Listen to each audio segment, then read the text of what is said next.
Songesha mkono, point at the first lady. Like you unaelezea mtu. This is the first lady. That's the first lady, that is the third lady. That lady.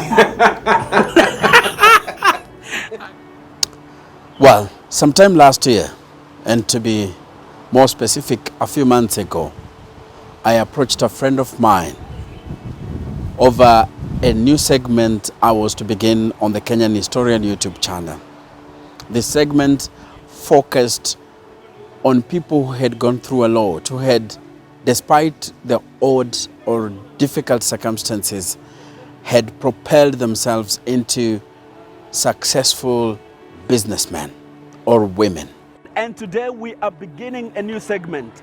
Its name is Game Changers. Now, on Game Changers, we'll be looking at men and women who have brought a lot of changes in the country in different sectors. We're talking about education, we're talking about industrial sectors, and many sectors we can think of. This friend of mine, her name is Dr. LIZZIE WANYOIKE. I'm a high school teacher turned entrepreneur. These days I don't teach. I retired from teaching about 25 years ago. My friendship with Dr. LIZZIE WANYOIKE began when we were appointed on the board of Kenyatta University Alumni Association. She was my chairperson, and from then we struck a friendship. LIZZIE WANYOIKE was this kind of a friend who will come through whenever you have a difficult time. Whenever you're facing challenges, she will come and help. Oh, what you see here, it's only that one across there, that keyboard, those shops were there, but there was nothing. So yeah, sometimes I say, I'm so proud of one achievement I have made is to grow this keyboard. I have grown it. And she was so immense on the board that we loved her. Everyone loved her. So on this particular day, we agreed to have an interview beginning at 11 in the morning. I arrived at her office exactly 15 minutes to 11. That is the NIBS College along Thika Road. Well, NIBS Technical College has so many courses it offers to students. And I informed her that I was already there. She told me, Enoch, I've rushed to hospital, I'm not feeling well, but I'll be there.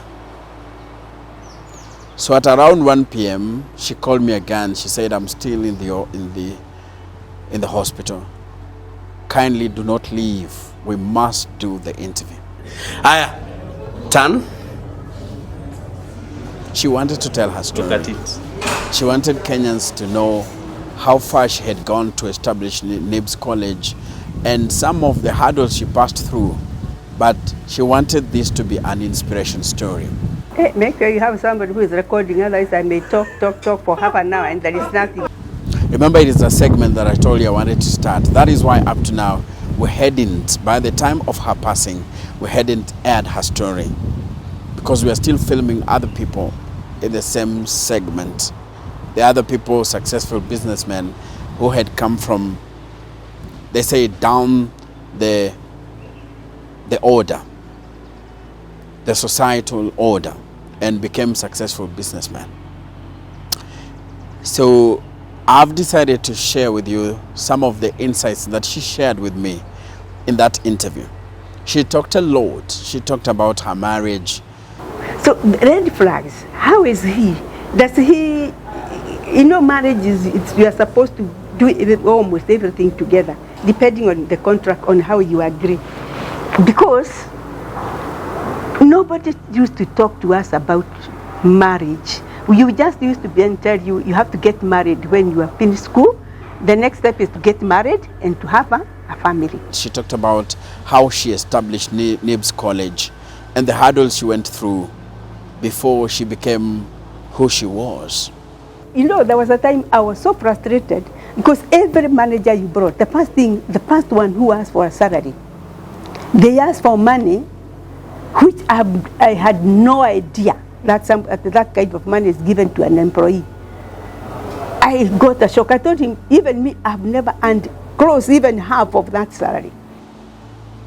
And through the interview, I learned a lot, which I know that if I do not share this interview, many people will miss some of the points she met, and her story on just how she went through all she went through, and especially the challenges to become the LIZZIE WANYOIKE, the founder of NIBS College, Kenya's biggest or top private college, the owner of Emry Hotel in Kileleshwa, and the owner of LIZZIE WANYOIKE Preparatory School, one of the best schools that I've ever seen as far as primary education is concerned. So from today, we will be running her interview for you to listen to her story, and it begins right now. Thank you very much for this opportunity. My name is LIZZIE Wanyoike, and I'm a teacher by profession, a high school teacher. I'm a high school teacher turned entrepreneur, because these days I don't teach. I retired from teaching about 25 years ago. That was when?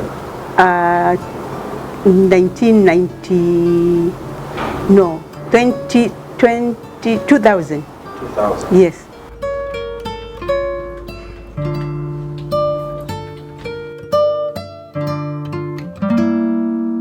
You know, marriages are different. And the reason why marriages are different is it comes from the beginning, from when two people come together. And when two people come together, it's very important. These days, when I'm talking to my students, both men and women, I tell them it's very important to take your time when you are selecting the partner you are going to spend the rest of your life with. I normally tell them this is not a contract, this is life. It's a life contract. You are supposed to be there for life. And I used to tell them that because I had my own bad experiences. So what happened is, when I left college, immediately I left college, one thing, I did not want to go back to the village. And going back to the village to me was no. We were living in a mud house. My father, there were other siblings after me, so many. My dad had to pay school fees. Now, one thing I knew is, if I go back to the village, there were so many men around, then they would want to come, they would either make me pregnant or want to marry, and I get married prematurely. So I said, now, I have trained as a teacher. Now I'm no longer a Gishagi market. I have to now do something about that. So when I left the college, those days, dating, some people used to date, they knew. Me, I don't know. I think I was very naive, because I didn't have a permanent boyfriend. I had many friends, but not a permanent boyfriend. And because my parents were very, very, very strict, I was not exposed to much out there. So when I finished my diploma, my S1 for teaching, now I was totally confused. So then there is this where we used to go for attachment in a particular company. So we used to go there, 5 girls in that company, and then me, I was placed into an office with the one who was almost the main boss of the company to assist the secretary. So so he would come, of course, he has his main secretary. Me, I was just an assistant. He would ask me for some work to come and take shorthand. I would go and take shorthand. And so we got to get to know like that. So when the attachment ended, before I get a letter of invitation to go and teach in a school, there was now another gap. I didn't know where to go and stay. So he told me now he can take me to a hostel. So he was a mature person, about 15 years, so there, 15, 16. So he took me to a hostel. When he took me to a hostel, then he started taking me out. And taking me out is, he was, so we would go into a place, let's say he wants to have a drink. We'd go to a place, him and his friends are at the counter.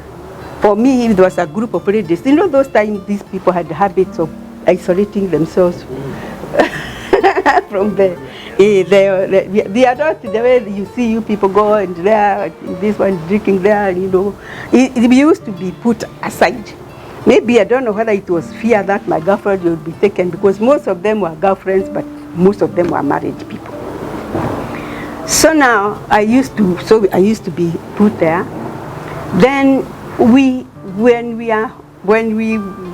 I moved, when he told me let's move, then within the I got pregnant. Then he told me, I told him, and then of course he told me, just, you're welcome, my home, I have no problem. You just come in. So I walked in, I came there. Then at that time I did not realize. But it's later, much later, I'm realizing what went wrong in our marriage. So what went wrong is we had nothing in common. Nothing. The only thing we used to talk, when children started coming in, is the time now we'd have a conversation. The baby is not feeling well, I'll tell him the baby is not feeling well. Then he would organize a driver to take me to see a doctor. And so for me, it was okay because I didn't see anything wrong. It's later on I realized that is where things went wrong. We didn't have anything in common. And there is no way we would sit and start chatting and talking. We had nothing in common, in short. Me, I was, you know, I was, like I say, I was naive. I'm not that person who would come up with the topics, political topics, or things that. Because of lack of exposure, I didn't know much about what is happening in the world. So he was a technonaut. There was he knew everything, everything, he had traveled. So even if he would want to take me traveling, we would go to places like Denmark. But for me, my work is to just be left in a shop and shop. He loved me so much. But for me, I don't think I knew, and I could not understand. I thought that is how things are. Because back home, my mom and my dad, we would only hear them talking when they are in the bedroom. We would hear that's the time they are discussing us, where are we going to get school fees for this, who is going to do what. But my father was a very serious guy, but there was not, you know, those days, they didn't have much to talk. They would talk when they get in the bedroom. So to me, it was okay. He is upstairs, his tea is taken there, his snacks are taken there. Me, we are downstairs with the kids. There were some other kids, his kids I found there, so we'd be downstairs. So when we go out, he used to try and take me out. We are going now with that kind of people. I'm not happy, you know. I am not happy. I'm not having fun. For him, he's having a lot of fun because of the people. But you are fun, eh? Because of the people.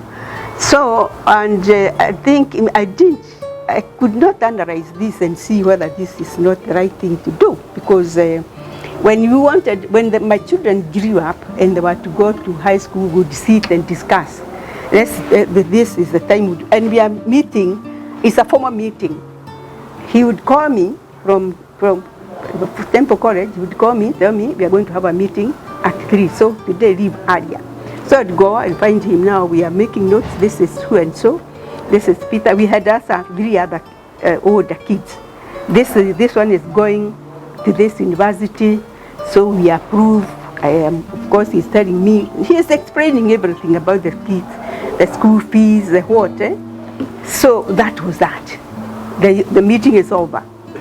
And then he would write notes, small, everything we discussed.